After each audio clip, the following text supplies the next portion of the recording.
তাহলে আগে আমরা প্রশ্নটা বুঝিনি। হ্যাঁ, জি sir. Think that you are Masum অথবা মাসুমা অথবা রাম অথবা ইভা, অনেকগুলো নাম দিছে। ওকে, তুমি এখান থেকে যখন একটা নাম বাছাই করবে। লিভিং অ্যাট বরিশাল টাউন, তুমি বরিশাল টাউনে বাস করো। ইউর ফ্রেন্ড সালমা, তোমার বন্ধু সালমা, বন্ধুর নাম আবার একটাই দিছে। লিভস ইন পাবনা, তোমার বন্ধু সালমা পাবনায় বাস করে। She did a good result in the last SSC examination, মানে সর্বশেষ এসএসসি পরীক্ষায় সে ভালো রেজাল্ট করেছে। And that result impressed you greatly, এবং সেই ফলাফল তোমাকে বিমোহিত করেছে, মুগ্ধ করেছে। Okay, now write a letter congratulating her. এই যে কনগ্রেচুলেটিংটা একটু বোল্ড লেটার, হ্যাঁ, তাকে অভিনন্দন জানিয়ে, হ্যাঁ, congratulating her on her brilliant success in the same. আচ্ছা, ইন দি এক্সাম দিলে বেশি ভালো হতো। ওকে, হ্যাঁ, তো পরীক্ষায় সে যে অনেক ভালো করেছে তার জন্য তাকে অভিনন্দন জানাতে হবে। তাহলে এটা খুব গুরুত্বপূর্ণ word, congratulating on her brilliant success. Congratulating on her brilliant, দেখছো কতবার আসছে, দেখছো, খুবই খুবই ইম্পর্টেন্ট এসএসসির জন্য। ওকে, হ্যাঁ, তুমি একটু পড়ো এখান থেকে।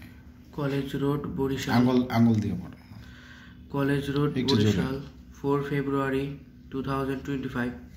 ডিয়ার সালমা, হ্যাঁ, I received your letter yesterday. আমি গতকাল তোমার চিঠি গ্রহণ করেছি। My joys knew no bound, মানে আমার আনন্দের সীমা ছিল না। Good. When I came to know that you secured GPA 5 in the SSC examination, যখন আমি জানতে পারি যে তুমি এসএসসি পরীক্ষায় GPA 5 পেয়েছো। Please accept my heartiest congratulations on your brilliant success.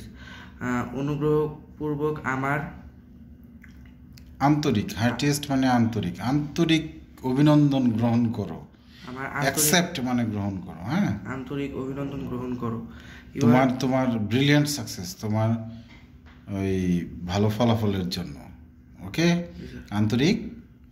আন্তরিক অভিনন্দন গ্রহণ করো। হ্যাঁ, you are really worthy of this result, তুমি যোগ্য এই ফলাফলের জন্য। Good, you are really worthy of this result. Okay, right. We are proud of you, আমরা তোমার প্রতি গর্ববোধ করি।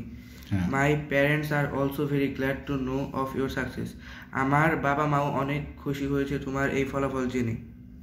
I believe you will be able to do the same sort of result in your future examination, আমি বিশ্বাস করি যে তুমি ভবিষ্যতেও এই সেম ফলাফল করতে পারবে।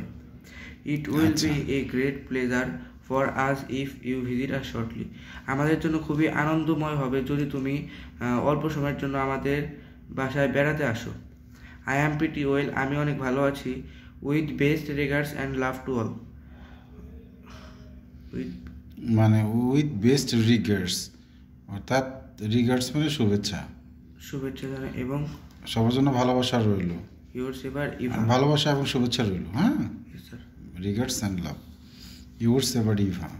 আর প্রথমে থাকে হলো খামেকে দিতে হবে, প্রথমে যে চিঠি লেখে তার থাকে।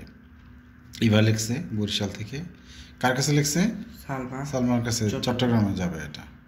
আর এখানে একটা স্ট্যাম্প না দিলে তো চিঠি যাবে না, সরকারি যে টাকাটা দিতে হয়। এখন এই যেখানে বলেছে যে if you visit us shortly, মানে শর্টলি এখানে বুঝাইছে তুমি যদি শীঘ্রই আমাদের মাঝে এসে বেরিয়ে যাও। শর্টলি মানে অল্প সময়ের মধ্যে, মানে তো তাড়াতাড়ি। ওকে, হ্যাঁ, মানে আগে আসার জন্য একটা তাগিদ দিয়েছে এখানে। ওকে, আর এখানে বলছে সেম শর্ট অফ রেজাল্ট, একই ধরনের রেজাল্ট। ওকে, আচ্ছা, তোমার ইংরেজি শব্দ ভাণ্ডার ভালো আছে, তুমি এটা খুব ভালো করেছো। Thank you very much.